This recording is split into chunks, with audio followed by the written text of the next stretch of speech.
ምስክርነት ነው። አራተኛ ምስክርነት በቀኝ የተሰቀለው ወንበዴ በግራ ያለው ሲያጉረመርምበት አንተ እግዚአብሔርን አትፈራውም፣ አንተና እኔ በስራችን ተሰቀልን ምንም ያልበደለ የፀሐይ ባህር የሆነ ክርስቶስ ያለ በደሉ ሲሰቀል እንደዚህ ክርስቶስን ትፈታተናለህ፣ ትዘልፈዋለህ እያለ ጌታችን ኢየሱስ ክርስቶስን ነበረ። አምስተኛው የተፈጥሮ ምስክርነት ነው። የፀሐይ መጨለም፣ የጨረቃ ደም መሆን፣ የከዋክብት መርገፍ፣ የቤተ መቅደስ መጋረጃ መቀደድ፣ የአበባን መፈሰስ፣ የመቃብራን መከፈት፣ የሙታን መነሳት፣ እነዚህ ሁሉ ለጌታችን ለኢየሱስ ክርስቶስ ምንድን ናቸው ከተባለ ለሞት የሚያበቃ ያደረገው ነገር ሳይኖር እንደሞተ ነው። ሞትን ይሽረው ዘንድ ሞተ፣ የማይሞተው ሞተ የሚባለው እንደዚህ ነው። ወስብሐት ለእግዚአብሔር ወለወላዲቱ ድንግል ወለመስቀሉ ክቡር።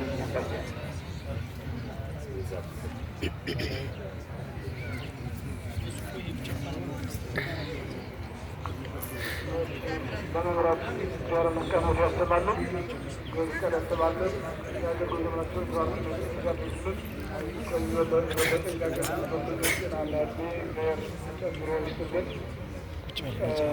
አሁን ከዚህ ቀጥለን አንድ ማስታወቂያ ናቸው።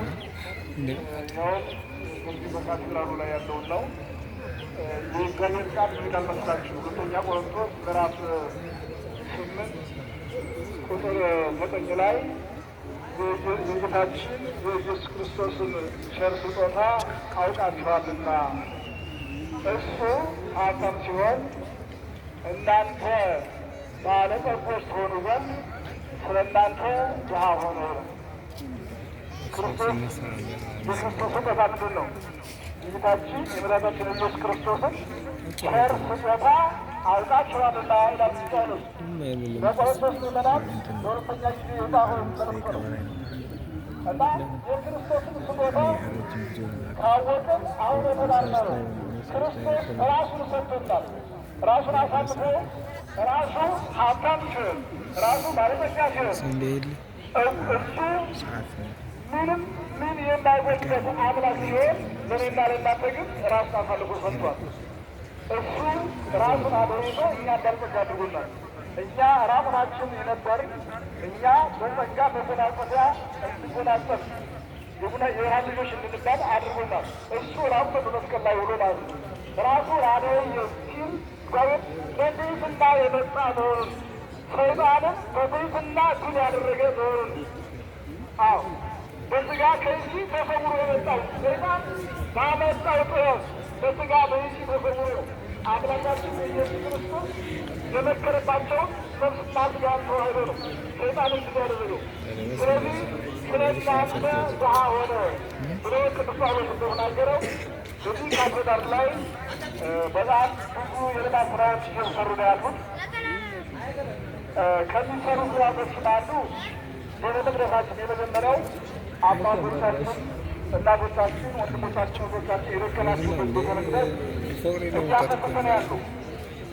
እናንተ ያላችሁ የቅድስተ ቅዱሳን የቅድስት ድንግል ማርያም የኪዳነ ምሕረት ቤተ መቅደስ አፈሰሰ ሲባል በጣም ጥሩ ነገር አይደለም። ይሰማችኋል? በርቀት ያላችሁ ትሰማላችሁ?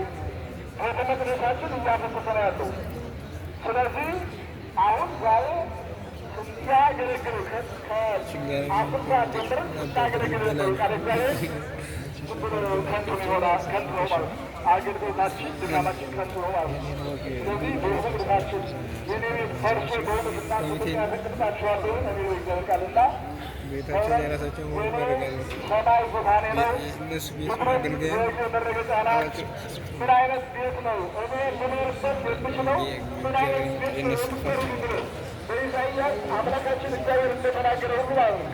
እግዚአብሔር የሚያድርበት ቅን መንፈስ ያለበት ነው። አሁን እኔ ምን አይነት ቤት ነው ብሎ እግዚአብሔር የተናገረው የሰዎችን ልቦና ነው። እናንተ በቅንነት ካሰባችሁት፣ በቅንነት ካላመጣችሁት እናንተ ቤተ መቅደስ ፈርሶ የራሳችሁን ዘር ትዘራላችሁ። ቤተ መቅደስ ፈርሶ የራሳችሁን ዘር ትዘራላችሁ። ቤተ መቅደስ ፈርሶ የራሳችሁን አትክልት ትተክላላችሁ። ስለዚህ እናንተ ለመሆኑ ቅን ልቦና ኖራችሁ ለእግዚአብሔር ተገዝታችሁ ቤተ መቅደሱ እግዚአብሔር የሚገለገልበት ቤተ መቅደስ እግዚአብሔር የሚያድርበት ቤተ መቅደስ ሊሆን የሚችለው ለምን አይነት አሰራር ነው ብሎ ነው እግዚአብሔር የነቀፋቸውና ሁላችንም ዛሬ የነፍሳችን ዋጋ ልንገበይ የመጣ ነው በቤተ መቅደሳችን ማስጠገኛ የሚሆን አሁን በቆራቱ ጥላ ይዘረዝራሉ። በሁላችሁ መካከል እንድታስተባብሩ ነው።